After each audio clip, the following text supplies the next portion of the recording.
하나님에 대한 지식이 없어서 가장 부강한 시기에 망할 수밖에 없다라고 하는 저주와 같은 말씀, 우리가 계속해서 살펴보면서 오늘 15절에 이르렀습니다.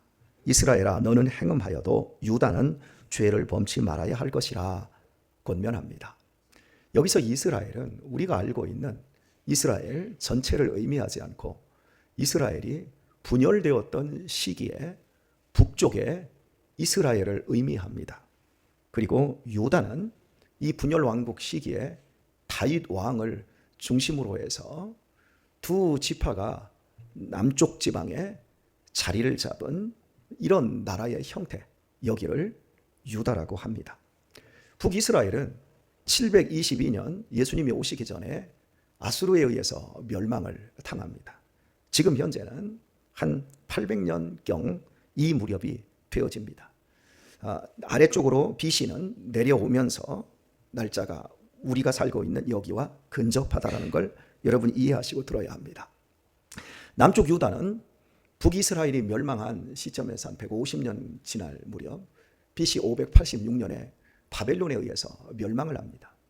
멸망하게 된 근본적인 이유, 두 나라가 똑같습니다. 하나님을 버리고 우상을 숭배한 겁니다. 그런데 여기에서 하나님을 버렸다고 하나님을 완전히 섬기지 않고 다른 신을 섬긴 게 아니라 하나님을 안식일에만 섬기고 나머지 시간들은 바알을 섬겼습니다. 이 바알은 인간 삶의 풍요와 내가 마음대로 쾌락을 누리면서 사는 것을 가져다 주는 것이 본질입니다. 이것은 오늘날 우리 신앙에도 마찬가지입니다. 주일 한 번 예배를 드리고 나머지 세상에 부요, 풍요를 쫓습니다. 그리고 나를 부인할 것도 없고 내 십자가를 질 필요도 없습니다. 참거나 인내하거나 주님의 영광을 위해서, 삶의 덕을 위해서 희생할 필요가 전혀 없습니다. 능력 있게 돈 벌고 재미있게 살면 그것으로 끝입니다. 바로 이 죄로 말미암아 북이스라엘이 먼저 하나님을 떠나버렸고 남유다 역시 결국 떠나게 되었을 때 하나님께서 이스라엘에게 약속한 말씀 그대로 그들이 저주의 길로 가게 되었고 축복의 길을 떠나버린 겁니다. 이것은 오늘 우리 시대를 살아가는 크리스찬들에게도 마찬가지입니다. 어제 설교를 마치면서 우리나라에 지금 현재 중고등 학생들이 80% 이상이 6.25 전쟁 상태와 같은 이런 전쟁 트라우마 속에 시달리고 있다라고 말씀을 드렸습니다. 전 세계의 중고등학교에 경쟁 교육을 하는 나라는 딱 네 나라입니다. 이 네 나라가 지금 중국, 일본은 한 20%, 중국은 한 30%, 그리고 미국은 한 40% 아이들이 날마다 전쟁을 겪는 거예요. 여러분, 전쟁이 사람을 얼마나 피가 마르게 합니까? 그런데 무려 80% 대한민국 아이들. 그러니까 정상적으로 자라나는 아이들이 없는 거예요.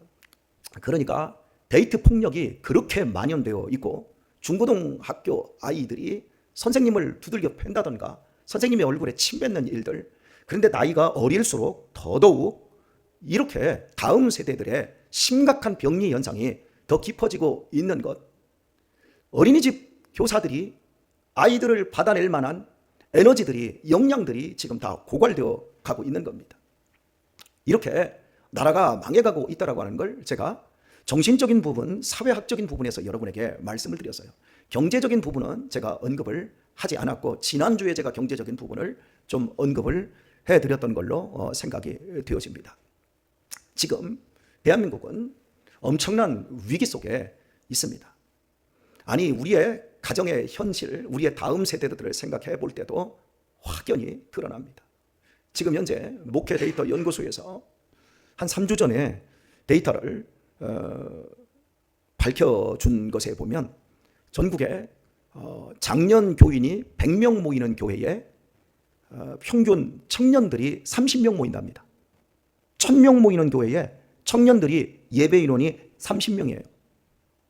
자, 이걸 그대로 한번 대입을 세월 속에 시켜보도록 하십시다.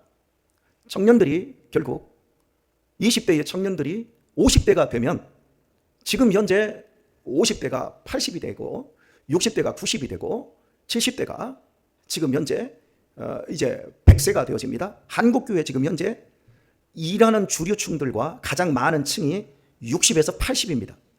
그러면 10%만 남는다는 거예요. 그럼 나머지 30년 후에 되면 10%만 남고 또 50대가 지금 현재 조금 받쳐주고 있습니다. 그 사람들이 나중에 80이 되어지는 그 나이대가 되면 한국교회의 현재 모습에서 한 5분의 1밖에 안 남는다는 거예요. 이게 지금 한국교회도 다 무너져가고 있는 모습이에요. 이게 지금 현실이에요. 그런데 이러한 지경에서 오늘 우리에게 희망의 메시지를 주고 있습니다. 이스라엘아, 너는 행음하여도, 이 북이스라엘이에요. 너는 행음할지라도 유다는 죄를 범치 말아야 할 것이라. 유다는 다윗왕의 후손들입니다. 이 유다 자손들에게만큼은 너희는 그렇게 하지 마라. 너희는 행음하지 마라. 너희는 바알 섬기지 마라. 너희만큼은 욕망을 쫓아 살지 마라. 너희만큼은 일주일 내내 하나님을 사랑하고 하나님을 너희의 목자 삼고 믿음의 삶을 살아라. 자기를 부인하고 이 세상이나 이 세상에 있는 것들을 사랑치 말라. 이 세상에 있는 것들은 아버지의 사랑에서 온 것이 아니에요. 이 세상에 있는 것들은 육신의 정욕과 안목의 정욕과 이생의 자랑이니 다 아버지께로 쫓아온 것이 아니요 세상으로부터 온 것이다. 이 세상도 이 세상에 있는 것도 다 지나가되 아버지의 뜻을 행하는 이는 영원히 거하느니라. 영원합니다. 유다만큼은 북이스라엘 대다수가 다 자기 마음대로 번영과 부여와 영광의 길을 가지만 그것은 다 지나가는 바람에 나는 겨와 같은 것이다. 그러나 너희만큼은 영원히 거하는 하나님을 경외하는 삶을 살아라. 이렇게 권면하고 있는 거예요. 그러면서 말합니다. 너희는 길갈로 가지 말며 베다우엔으로 올라가지 말며 말합니다. 이 길갈과 베다우엔은 하나님의 살아계심, 하나님의 이스라엘 백성들 속에서 강력하게 역사하셨던 도움이 있었던 곳들입니다. 먼저 길갈을 생각해 보면 이스라엘 백성들이 광야에서 이제 40년의 연단의 시간을 마치고 요단강을 건너게 되어집니다. 요단강에 건너서 첫 번째로 들어갔던 장소가 길갈입니다. 그 길갈에서 할례를 행합니다. 여리고성이라고는 강력한 첫 번째 적과의 전투를 앞두고 남자들의 성기의 표피를 다 잘라냈습니다. 남자들이 포경수술을 하면 전투력 100에서 전투력 0이 되어버립니다. 모두 다 아무것도 할 수 없습니다. 이게 남자들의 이 군대에서 우리 예전에 많이 했었는데요. 정말 전투력 제로가 돼버리는 거예요. 가장 강력한 여리고성을 앞에 두고 하나님께서 야 남자들의 표피 다 잘라내버려. 적이 기어나와서 성문을 열고 기어나오면 모두 죽습니다. 여기서 지금 전투력을 고양하고 준비를 해야 되는데 하나님은 전투력 제로로 만들어버려. 그러면서 저 성은 내가 너희에게 선물로 주겠다. 믿음으로 취하라. 믿음의 첫 출발점이 내 자신을 잘라내는 거였어요. 바로 그 자리, 그 길갈로 올라가지 말라 그래요. 이스라엘 백성들이 바로 이 길갈에서 할례를 행하고 여리고성 그 전투를 치르게 됩니다. 그리고 여리고성을 하나님이 선물로 그들에게 주시자 다시 길갈로 돌아옵니다. 길갈로 돌아와서 자기 자신들을 추스리고 또 아이성을 향해 갑니다. 그리고 계속해서 전투를 치르면 길갈로 돌아와서 자기 자신을 신앙으로 다지고 다시 밖으로 나가고 전투하고 돌아오고 이런 식으로 가나안 정복 전쟁을 치러낼 때 핵심 기지가 길갈이었어요. 저는 여러분들에게 신앙 안에서 이런 영적인 기지가 여러분에게 있게 되기를 축복합니다. 내 삶에 가장 큰 일들을 앞에 두고 내가 엎드릴 수 있고 하나님의 말씀으로 내 자신을 다시 한번 고쳐 세우고 힘있게 싸울 수 있는 그런 은혜를 공급받는 이런 길갈이 있기를 축복합니다. 그 길갈이 이런 교회라고 하는 장소도 될 수 있고 개인적인 시간들을 만들어서 하나님과 대면하는 이런 무형의 공간일 수도 있을 겁니다. 그러나 우리에게는 꼭 이러한 길갈이 필요합니다. 이 길갈을 통해서 하나님이 함께 하시고 하나님이 돕는다라는 것을, 불가능은 없다라는 것을 경험했던 그 장소였습니다. 그리고 여기 베다웨는 여러분이 처음 듣는 얘기입니다. 이걸 그대로 직역을 하면 재앙의 장소라는 뜻이에요. 아직도 여러분은 이해를 못합니다. 이 베다웬이 어딜까요? 이제 여러분이 잘 아는 말씀을 하겠습니다. 베델 들어보셨나요? 이 야곱이 잠깨어 돌단을 쌓은 곳 베델입니다. 하나님이 내가 너를 돕는다. 유다의 아버지가 되는 이 야곱을 도와주었던 곳, 그곳에서 나타나셔서 갈 길 모르고 죽을지 살지 내가 앞으로 가는 길이 어찌 될지 모르는 상태에서 뒤에서는 형이 쫓아오고 앞에는 깜깜한 광야가 있고 삼촌 라반의 집을 향해 가고 있지만 거기까지 갈 기약이 없는 그 밤, 부모로부터 처음 떨어져 나와서 광야에서 잠을 자는 그 시간, 늑대가 울고 있고 전갈이 두글거리고 독사들이 기어다니는 그 광야 한가운데서 돌베개를 자고 있는데 하늘에 사닥다리가 쫙 내려오고 천사가 내리락 오르락거립니다. 그리고 야곱이 잠 깨어 이곳이 하나님의 전입니다. 이곳이 하나님의 집입니다. 그래서 베델은 하나님의 집이라는 뜻이에요. 베트는 집이라는 뜻이고 엘은 하나님을 얘기하는 히브리어거든. 이곳이 하나님의 집입니다. 그 장소가 어떻게 바뀌었어요? 베다웬으로 바뀌었어요. 베다웬이 뭐라고 그랬어요? 재앙의 장소, 재앙의 집이라고 말했어요. 저는 이걸 설교로 옮기기가 너무 두렵습니다. 저는 이 베델을 베다웬이라고 하는 것으로 해석하여 정말 설교하고 싶지 않습니다. 교회는 하나님의 집입니다. 교회는 하나님이 오르락 내리락 하시는 곳입니다.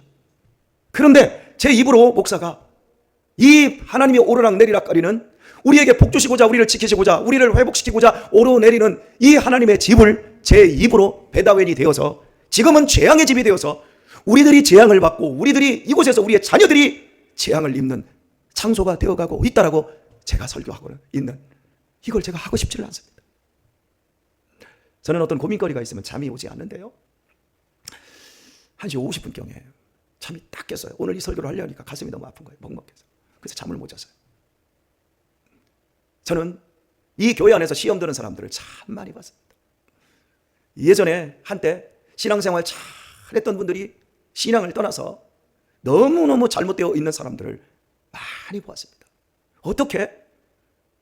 하나님이 오르락 내리락 거리고 하나님이 내가 너와 네 후손에게 복을 주겠다라고 네가 여기까지 돌아오기까지 나는 너희 하나님이 되겠다라고 약속하셨던 그런 장소에서 어떻게 이런 비극적인 일들이 일어나고 제가 노예의 임원으로 들어가서 지금 3년째 섬기고 있는데 앞으로도 한 4년을 더 섬겨야 되는데 각 교회의 속속들이 문제를 들여다보면 장로님들이 담임 목사님을 사랑하고 존경하고 담임 목사님이 장로님들, 권사님들을 너무나 아끼고 사랑하는 이런 일보다 너무 미워하고 너무 싫어하고 존경은커녕 증오하고 있는 이런 일들을 만날 때마다 제 가슴이 너무 아픕니다.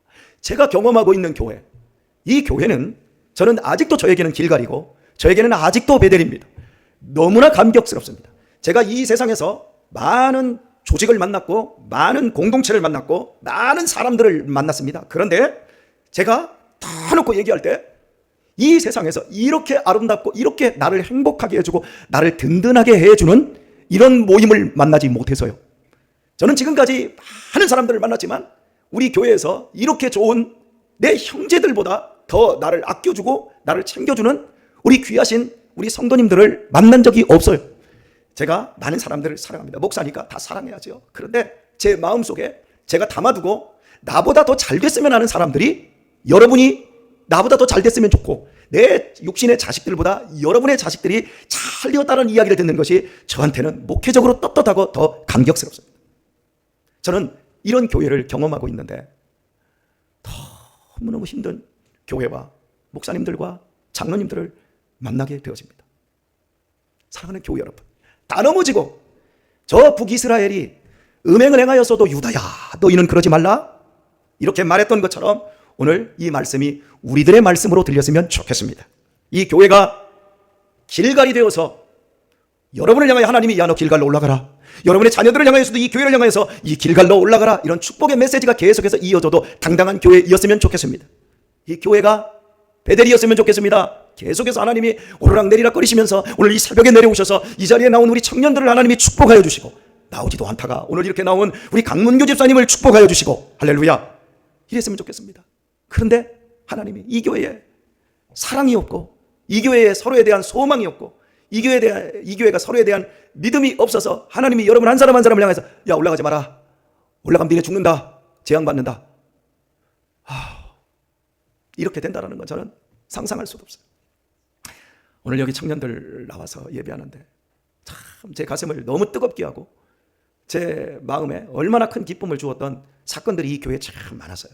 근데 그 중에 하나가 우리 여기 자매가 나와 있는데 현아하고 지연이가 여기 나와 있잖아요.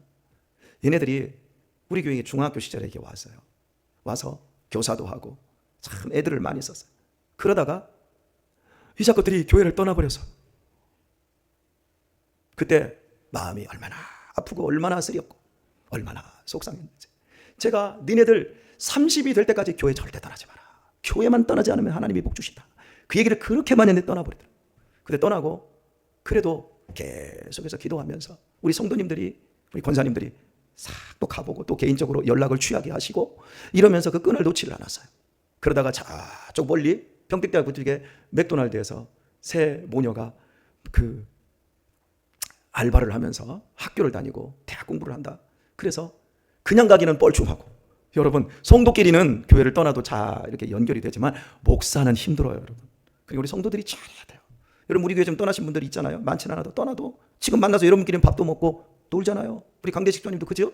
예, 다 하잖아요. 근데 저한테는 전화 한 통 안 해요. 모든 앙금과 모든 원한을 저한테 다 품어요. 그러니까 목사는 가슴이 아파요. 그래서 우리 아들들 데리고 자전거 탄다고 거기까지 자전거 끌고 몇 번씩 가가지고 우리 집사님도 보고 우리 현아도 보고 갔더니 뭘 챙겨주고 햄버거 먹고 그러면서 우리 현아하고 지연이가 다시 돌아온 날 길가를 찾았어요. 그날 얼마나 제가 감격스럽던지.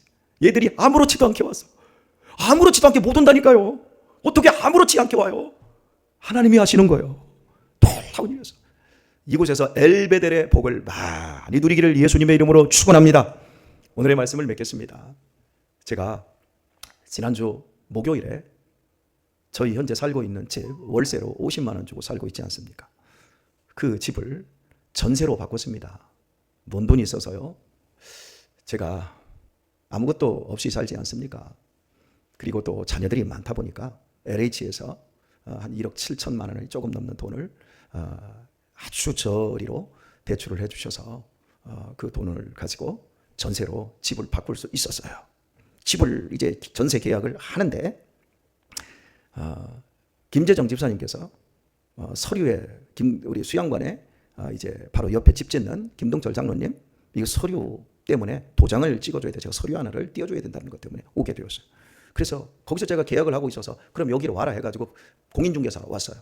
그래서 제가 도장을 찍어주고 우리 거 계약 다 맞춰서요. 그런데 사장님하고 제가 앉아서 부동산 중개사하고 앉아서 이야기를 하는데 저한테 이 표현을 쓰더라고요. 그분이 목사님 교회는 되게 부자인데요. 수양관도 있고요. 목사님 교회 교인이 100명은 넘죠. 예, 넘습니다. 그러면 교회 건물이지요. 예, 그랬더니 목사님 교회는 부자네요. 근데 목사님은 되게 가난하네요. LH에서 이렇게 대출 받고 제가 그 얘기를 딱 들었을 때 이렇게 말을 했습니다. 왜 그렇게 물어보시죠? 그랬더니 예, 제가 다니는 교회 목사님 교회는 한 30명 모이는데 우리 교회는 목사님만 부자예요. 우리 교회는 가난해요. 그러더라고요. 예, 목사님은 우리 목사님 33평 아파트 자기 거 가지고 계시고 뭐 헌금의 대부분 목사님이 다 쓰십니다. 그리고 우리 목사님은 차도 그랜저를 타십니다. 근데 목사님은 봉고차 타시더라고요. 그러더라고요. 목사님 참 저한테 청렴하다고 뭐 이런 식으로 얘기를 하세요. 그러길래 제가 그랬어요. 많은 목사님들이 다 그렇게 살아도 그래도 저같이 사는 목사도 있어야 되지 않겠습니까? 교회가 부유하고 목사는 좀 가난하게 살아도 되지 않겠습니까? 이런 목사 하나 있어도 되잖아요. 그래야 세상 사람들이 더 좋지 않겠습니까? 제가 이렇게 말을 했어요. 여러분, 제가 겸손하거나 제가 욕심이 없다라는 얘기를 하고 있는 게 아니에요. 저도 욕심 많고 저도요 큰 차 타고 싶고 저도 부자가 되고 싶고 저도 돈 많이 갖고 싶어요. 그런데 제가 그렇게 살지 않는 큰 이유가 뭔 줄 아세요? 저는 하나님을 이 세상에 돈과 명예와 집과 차와 골프 이런 것보다 더 크게 만났어요. 내 기쁨은 하나님을 섬기는 것이고 나는 예수님을 닮아가는 것, 그것이 내 인생의 가장 큰 목표로 만나게 된 거예요. 여러분, 남들이 이렇게 살고 믿는 사람들 다 이렇게 살고 다른 교회도 다 이렇게 한다고 우리까지 그렇게 널뛰지 마십시다. 그냥 주어져 있는 삶에서 감사하며 사십시다. 믿음, 소망, 사랑 이 세 가지는 끝까지 있지만 마지막까지 남는 건 뭐요? 사랑밖에 없어요. 세상에 있는 거 천국에는 믿음이 필요 없어요. 천국에는 소망도 필요 없어요. 이 세상에서 사랑 한 것만 가지고 갑니다. 이 세상에서 내가 누리는 쾌락, 욕망 그건 다 지나가는 헛되고 헛된 거예요. 솔로몬이 했어요. 사랑하도록 하십시다. 전진우 집사, 전종호 집사님 더 사랑하십시다. 예. 우리 더 사랑하십시다. 이것밖에 남는 게 없어요. 서로를 더 사랑할 때 이 교회는 계속해서 길갈이 될 수 있고 이 교회는 엘베델이 될 수 있는 거예요. 우리 유튜브로 밴드로 오늘 말씀 듣는 우리 교회 여러분 더 사랑하도록 하십시다. 사랑은 견디는 거예요. 사랑은 오래 참는 거예요. 사랑은 물에 행치 않는 거예요. 사랑은 자기를 유익을 굳지 않는 거예요. 사랑은 진리와 함께 영원히 오래 참는 거예요. 이 삶을 살아서 우리 후손들에게 이 교회에 너 제발 올라가야 돼. 이 교회만큼은 꼭 올라가야 돼. 이런 교회로 영원히 주님 오실 때까지 쓰임받는 교회 될 수 있기를 우리 주 예수님의 이름으로 축원합니다.